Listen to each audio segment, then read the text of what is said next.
اليوم بقضاء بشري وتحديدا بضيعة حدث جبة. مشوار جديد على الضيعة اللبنانية بكفي هلا، الحرارة 4، طقس بياخد العقل، عم نستفيد من آخر أيام الشتوية. رح نفرجيكم حدث الجبة، مشوار جديد ببلش هلا.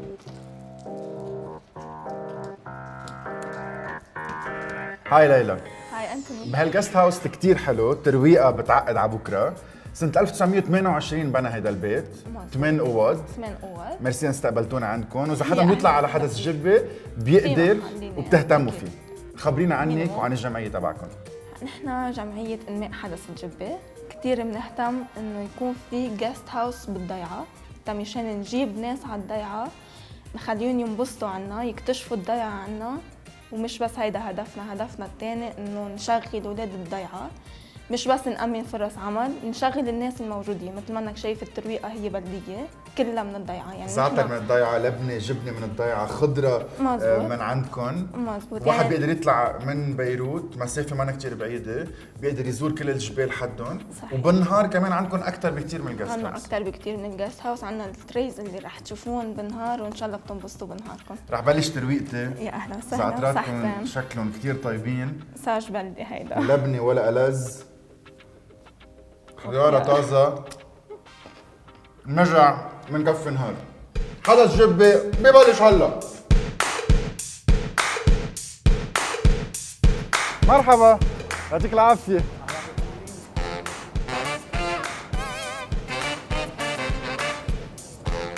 بونجور كلود. اهلا بونجور. كيفك اليوم؟ كيف الصحة؟ ان شاء الله منيح.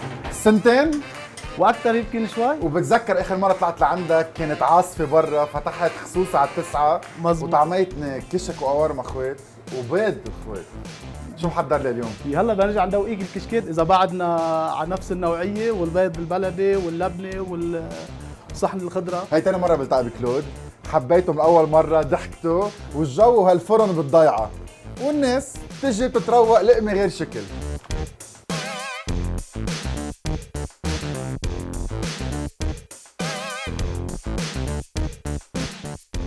كلود، خبرني عنك، قد ايه صار لك هون وشو بتعمل؟ هيدا محل المتواضع، قلنا في شي 20 سنة. أنا أهلي لهم كانوا 10 سنين قبل، وأنا كفيت من بعدهم. حبيت أفتح مسرحة صغيرة بالضيعة، مع إنه الضيعة ما كان فيها هيك شغل هالقد، بس قلت بدي خاطر وجازف ودل بالضيعة. مع إنه كنت أشتغل ببيروت، تركت وجيت لهون. جربتها مجازفة، منا هينة، صعب شوي الشغل. عشان تقول لي صعب مجازفتك. شو هاي؟ يعني شو هاي؟ يعني كشك مش اكل منه بحياتي، والقوارمه اللي جوا والعجينه قطشتها كفي. ايه فما بعرف، بجرب بدي اوقف، بس برجع بقول حرام نوقف. اللي بيعمل هيك شيء كيف بده يوقف؟ طلعوا على حدث الجبه عند كلود لانه بيستاهل زيارتكم. هاي اللحمه بعجين، قوارمة كتير طرية، الدهن اللي فيها كتير لذيذ، الكشك أبيض خفيف، عجينة طرية مثل البرشام.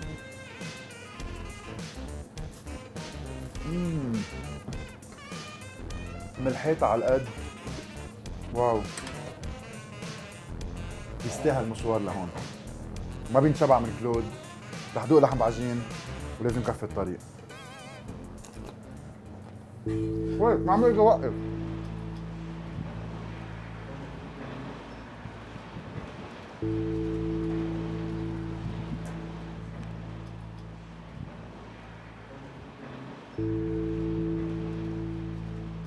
يا اهلا وسهلا فيكم بكنيسه مار دانيال التاريخيه.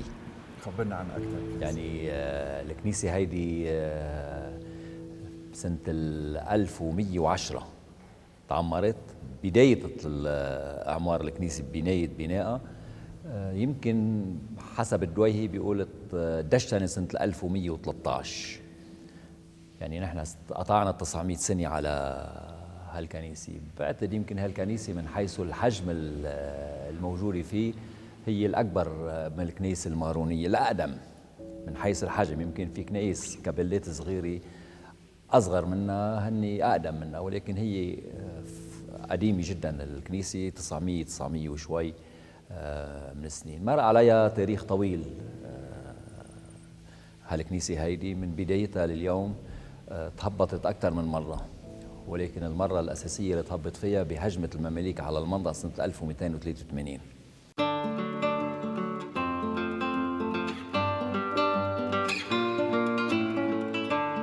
كنيسة كتير حلوة، بلشت شوي تشمس، هلا وقفت الثانية بمشغل ستوف.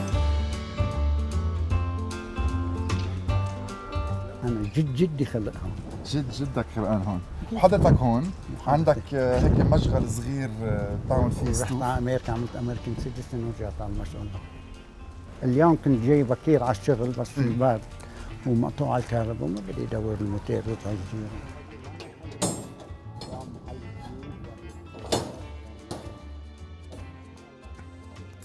من بعد المعمل الكتير كبير اللي تعرفنا عليه برشايا، جينا على مشغل صغير مهضوم بيشتغل فيه عم دانيال من قلبه، ستوف حديد، اكيد في منه بكل البيوت الضيعه. انا فايت لعندك. محل متواضع هيدا. هاي عمرها 50 سنة.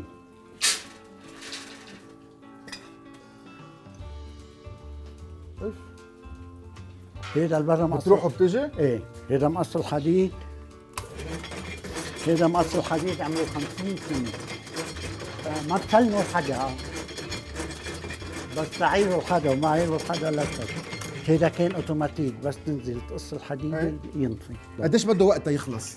من وقت ما بتبلش اول حديده للاخر. للاخير. حضر كيف انا ما بعمل واحد هلا بفصل كل 10 بعشرتهم مثلا. بخلص البادي، بخلص الدهر، بخلص الجنين، برجع بركب له نقل وبخلص.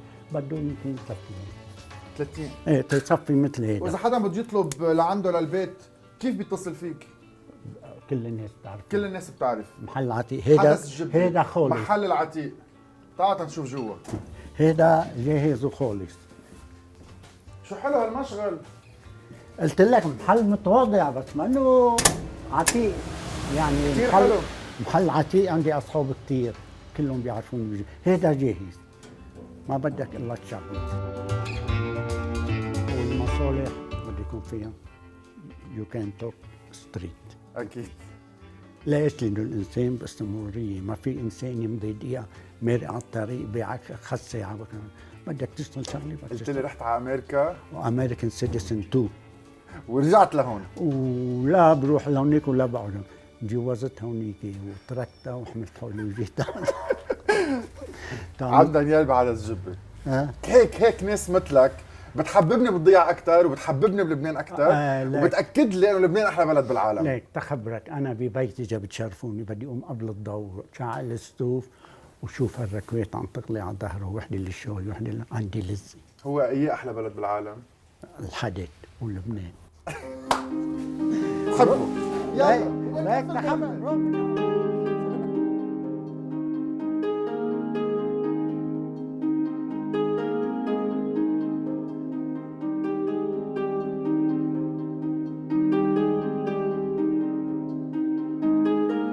مرحبا. اهلا وسهلا. اهلا وسهلا. عمي ابو جورج منشره وبالضيعه. اهلا وسهلا. ايه نحن هون صرنا زمان، صرنا من سنه 52.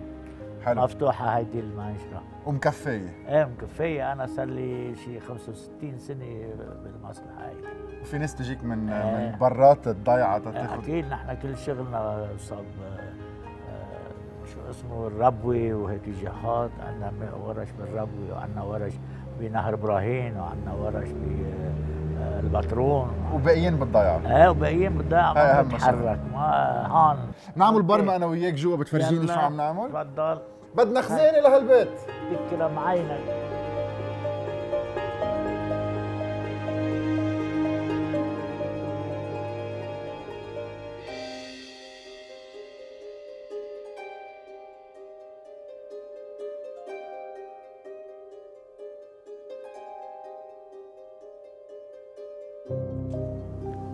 عفسة مردومة، شجرة صار لها أكثر من 300 سنة، تقريبا يمكن أقدم وحدة بالضيعة.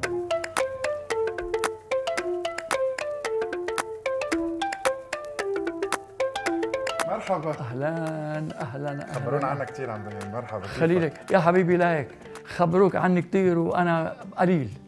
بالعكس، قالوا لي في تاريخ، في قصص، في ما بعرف اذا كان كان عندي كثير بس قضيت العمر، انا صرت بال 91 سنه، وانا كنت انا استاذ بالتعليم الرسمي، وكنت مدير لعده مدارس يعني، وتعبان كثير بحياتي. وال 91 سنه منيح بعد عندي ذاكره. نقعد سوا بتخبرني لا. قد ما بتتذكر. في عنا عين هون بسموها عين الجرم تحت بيتنا شوي. هيدي قوموا المماليك قطعوا المي عنهم هربوا. في عنا مغاره بسموها مغاره العوصي بالحدد هون. هاي هالمغاره روحوا لها اهل الحدد سكنوا فيها، هربوا فيها من المماليك. مغاره كبيره بيقولوا عنها انا فايت لها، انا فايت على طبقتين ثلاثه بس بيقولوا لها 7 طبقات. وقت جت الاثار اللي هون واكتشفوها وشافوها وشافوا فيها مرة من سوين 2 وبنت. بعدهم من 750 او 800 سنه بعدهم صاغ. هي الحدد الاساس اسمها هدد، اسم اله وثني بالقديم على ايام الوثنيه مسمينه هدد. بعد الاخر مع الايام صار حدث.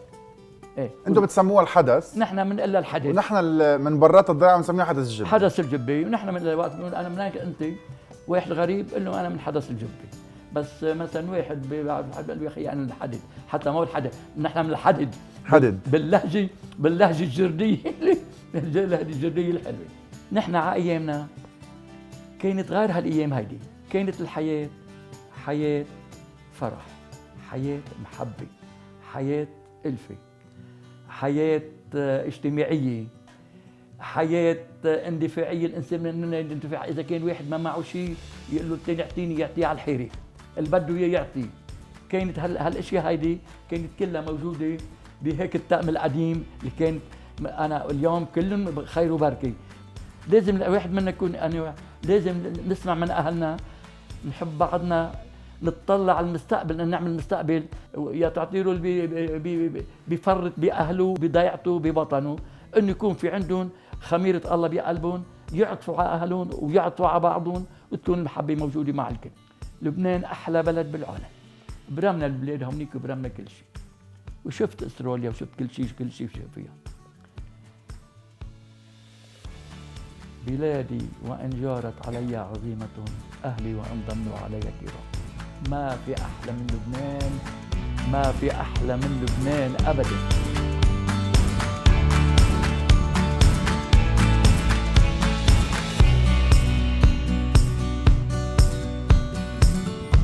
بونجور. كيفكم اليوم؟ اهلا وسهلا فيكم. خبرونا عن صاج لالو.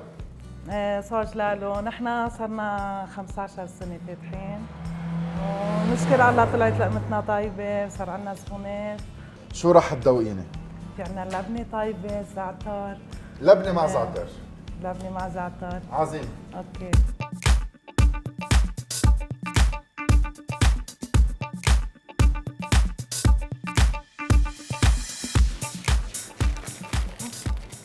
زعتر مع لبنه الخضره. عظيمه. رقه مثل الكريب وبتقرش مثل البسكويت. الزعترات الضايعه واضحين. ولبنه من وين؟ لا اللبنه كمان انا بعملها بلبنه بلديه، انا ما بشتري لبنه جاهزه. كتر خير الله. روعه. حبيت السمسم بالمنقوشه كمان كثير. ايه بنزيد نحن شوي سمسم كمان، بنحمصه زياده. من كرشتين رح نخلصها كلها.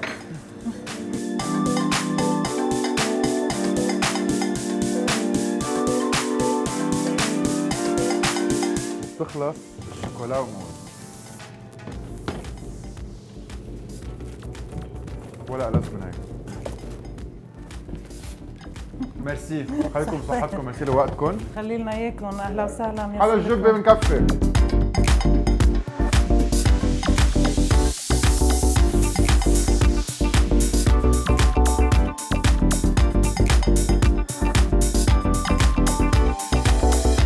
هاي ليزا. بونجور. فلافل انمور. ثانك يو. فلافل انمور هو سناك بحدث جبه. ذاتس رايت. خبرينا عنه اكثر. فلافل اند مور، في الفلافل اند في المور. المور في فاهيتاز، في شاورما، في طاووق، في تشيكن هامبرجرز، كله هوم ميد. انا بعمله بالبيت وبجيبه لهون. بتفتحوا بالشتويه؟ نص الشتويه تقريبا، وكل الصيف. وكل الصيف؟ كل الصيفيه. وخبرينا عنك، ليش بتحكي انجليزي؟ انا خلقوني وربيني برا، بس تجوزت وجيت عشت هون. صار لي هون 18 سنه. بيوتيفول كانتري تاخذ العقل وهيك والسناك صار له 3 سنين. 3 سنين فاتحين. يس. طالما نحن هلا بفتره الصيام وطالما انتم بالشتاء بتسكروا ولية الجمعه وفتحتوا خصوصي لانه طالع على حدث جبه ميرسي. اهلا فيك. رح تذوقين الفلافل عندكم. اكيد اكيد. جريت. ليتس فلافل. ليتس فلافل.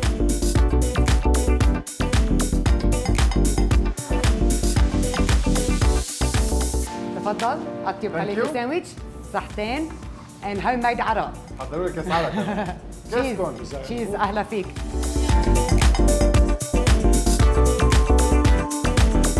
شوف على ذوقك. فيري جود. صحتين. حط لها شويه حار حطيت حل بس طيبين كثير. It's just one.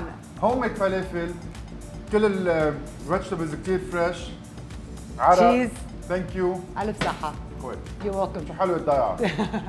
وعدنا العم دانيال بفنجان قهوه، رح ارجع لعنده بهالدكانه القديمه.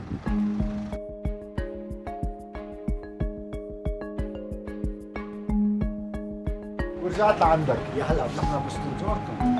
يلا فنجان قهوه سريع ومنكفي.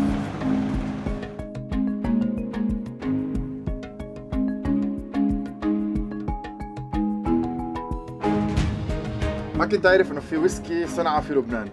Bottled in Lebanon. The best.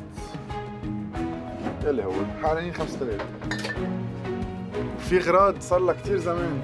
حلوة دكانة الضيعة. نعم. وعتيقة. عتيقة. ماركات ماني سامع فيها بحيط.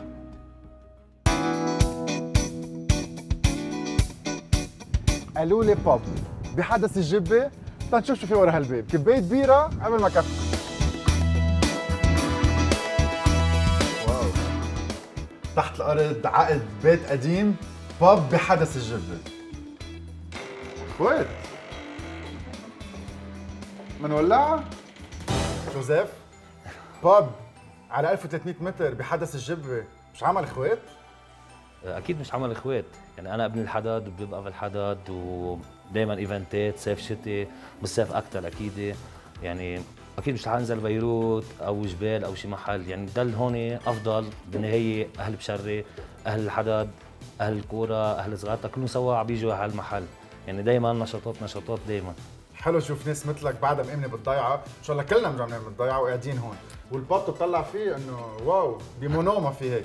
وقالوا لي بالاخر انه الدرينكس عندك غير شكل وانت معلم. اكيد. شو بدك تذوقني؟ يلا اللي بدك اياه. ذوقك.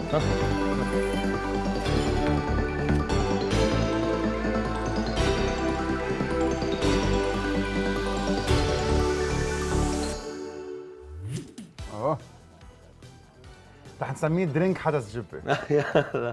تشيرز ابو زوز. تشيرز.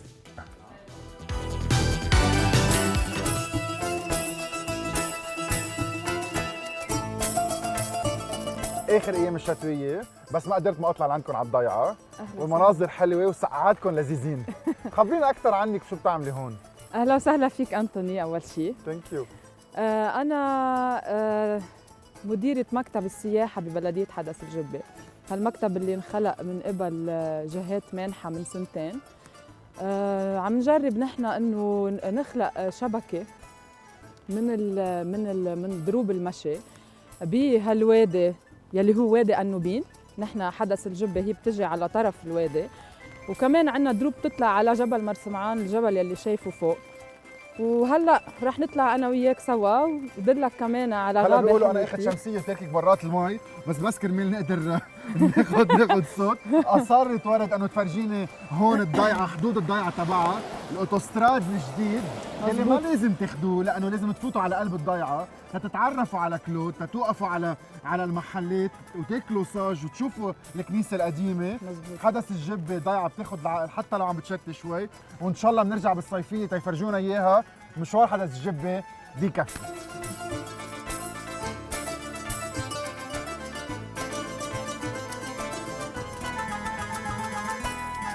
الطقس ما تعبنا كثير حلو بس كفينا. اخر ايام الشتويه شتاء وطالعين على هيدا البيت.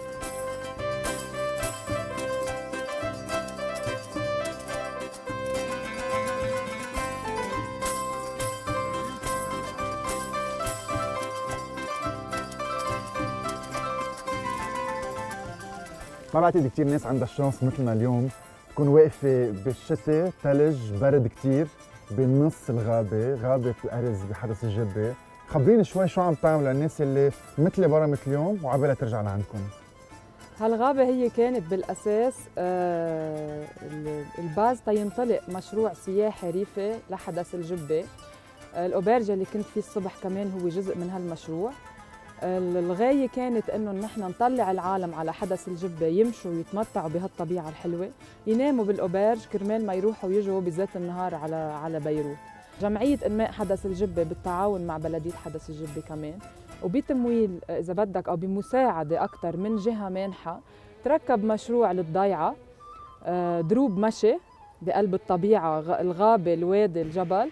بذات الوقت أوبرج حدث الجبة يلي كنت الصبح فيه استبحت عندهم وتروقت. شو تأثير هذا المشروع السياحي على حدث الجبة؟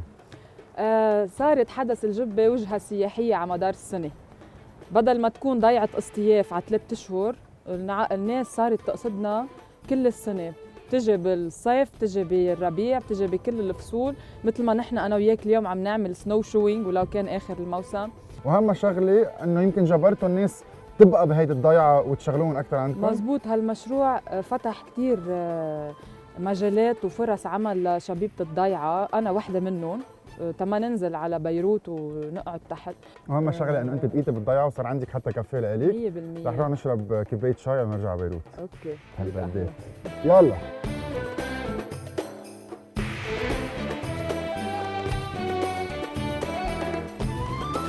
أعطيكم مطافة عن نبع الضيعة.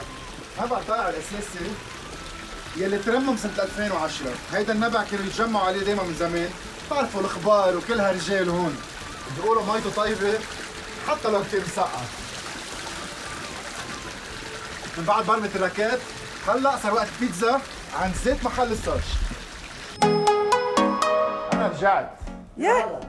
يا عمي عندكم بيتزا وما معي خبر؟ ليش انت تركت لنا مجال بالكيت كلتنا نمشي ورحت؟ الضيعة كلها بتحكي عن البيتزا وأنا رجعت. يلا يا اهلا وسهلا يلا. فيكم، يلا رح نبلش بالبيتزا وندوقكم اطيب بيتزا. عظيم.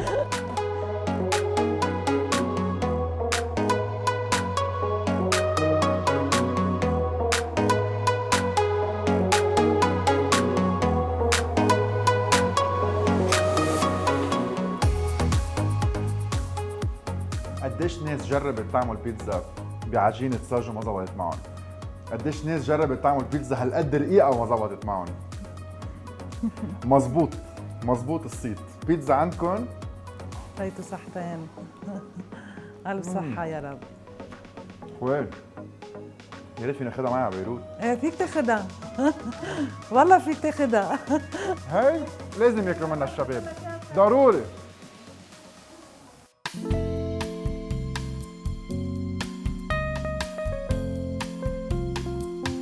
من بعد هالنهار الطويل والمسقع واحد بيجي بيقعد عندك بينسى كل همومه.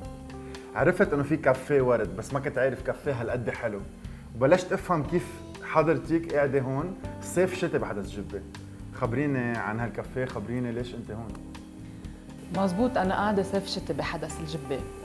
من وراء استمرارية الشغل والسياحة بحدث الجبة صيف شتاء صار دايما في عنا أجر على الضيعة. تحمست إنه أنا أعمل كمان شغلي الخاص إذا بدك، وطلعت فكرة الكافيه، قهوة فاتحة على مدار السنة بحدث الجبة صيف شتاء، متواضعة من تام الضيعة. بتلاقي الطاولة القديمة اللي عمرها 100 سنة، كراس القش يلي كلهم مجمعتهم من شيء من الأبو عند أهلي، شيء من عند بيت عمي. الصوفات كمان، هودي الصوفات عمرهم تقريبا شي 60-70 سنة. هيدي اللي بسموها قشرة التنبك، ما بقى تلاقي منها وين ما كان. يعني هيك مش بس كافيه، قالوا لي الاكل طيب كمان. مزبوط. كافيه ورد، هيدا الكافيه فاتح كل السنه، حدث جبه، لازم الناس تلقى تطلع لهون. شو رح اتغدى؟ يلا قوم معي على المطبخ. يلا. أنتوني بدي أقول لك إنه بورد كافيه تروتوار مع كل هيدي البساطة بتلاقي القصص الطبيعية الطازة وشغل البيت. يعني الأكل هو محضر كله نحن عاملينه، اللبنة نحن قاطعينها، الشنقليشة، حتى الجيران هن مثلا جارتنا بتعمل الكشك، بتعمل الجبنة المعزة، يعني بنشتغل بنشغل بعضنا. اكل بيت لاهل البيت. اليوم أنا بدي طعميك من عندي لبنة جبنة بلدية، شنقليشة بلدية كمان، وكشك معزة بلدي. عظيم. وما فينا ننسى كمان البيض بقورمة.